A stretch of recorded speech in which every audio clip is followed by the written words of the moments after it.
if we're talking about we were talking about Ukraine a second ago, in that sort of part of the world, there's more going on. Well, it's interesting, the exchange between Starmer and Trump. We've always said that Britain's always been there to discipline Washington, to make sure they're on track, continuing to escalate against Russia. Right. Certainly that's the dynamic, the attitude we see between Starmer and Trump. Yes. But, the new front might be opening up in this that will probably drag the United States back in a bigger way, and that is Moldova. We'll bring this up on screen here. Next stop, Moldova. That's a legitimate question there. And if we look at this is a report at 21stcenturywire.com. Go in and have a look at this. Some interesting data has been leaked, which was reported by a Turkish website, the Deek Gazette, and also by the Ukrainian journalist as well, Panchenko, who basically put out a lot of this information on her X account. And this is one of the things we're looking at here, Mike. State visit by Maia Sandu. She is the pro-Western, pro-NATO, pro-EU president of Moldova. So this was only I believe, at the end of July. And there she is meeting with King Charles there.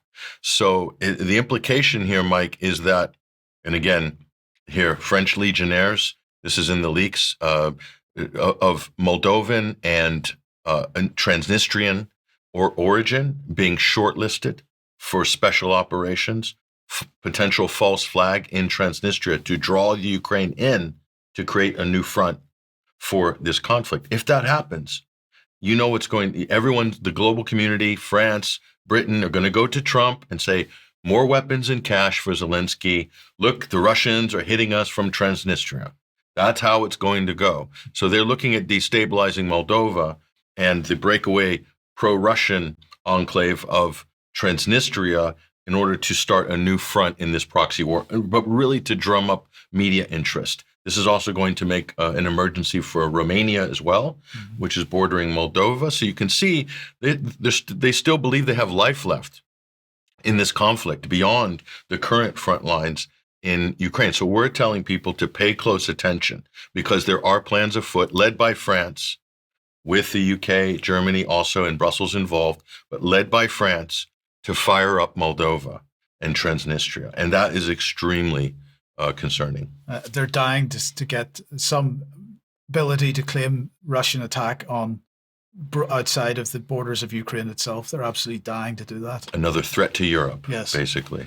Yes. Okay. Well, just very briefly, Mark, if I welcome you to the program, what are your thoughts on what we've just been discussing and this fantastic second state visit by Trump?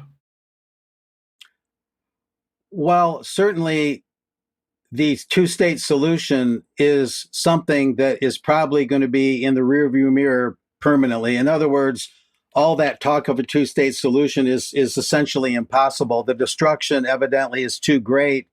And for Starmer to talk about a two-state solution, even though at the same time he was harping about things that made it sound like he would be against such a thing, it's amazing the unreality that's being embraced here as they talk about a two-state solution. I mean, how would that even be done anymore, given what's happened in the last year or so? And so they've went from being unrealistic to sheer fantasy in terms of declaring that they want a two-state solution, because I really don't think such a thing would even be desirable. I mean, if you take it to the brass tacks, that was Palestine.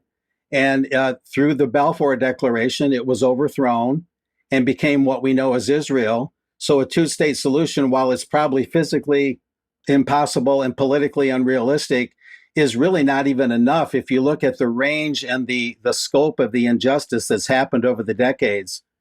Absolutely.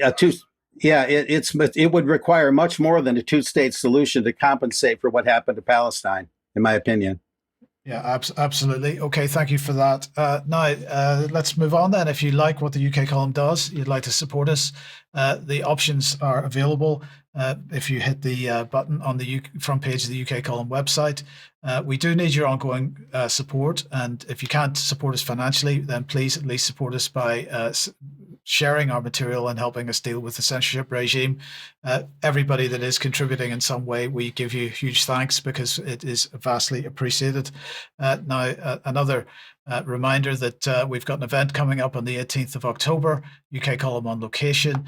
All the tickets are sold for that now, but it is still possible to watch on the live stream. So if you'd like to have a look and get a ticket for that, you'd be more than welcome for that as well. Now tonight, Jerm is back for one night. He's away in China at the moment, and he is speaking to Carl Za. He's got a little trailer here. Let's have a look at that. It's an egg. It's a steamed egg. So what do you do with it? So you just drink it. Nobody cares if it's a private conversation. It's just like this. It's a private conversation. Nobody cares. They are worried that American internet platform will be used for will be weaponized for sabotage. This is how you get a reality TV show host as a president of the United States. We're in Shanghai. Is this Eminem playing? That's Eminem play. We're listening to Eminem. Yeah. In Shanghai. Yeah. Feeds into what you were saying earlier about the censorship not necessarily being about trying to stop Western influence. Exactly. So for that full conversation, 7 o'clock tonight on the live stream, join us for that and hope to see you there.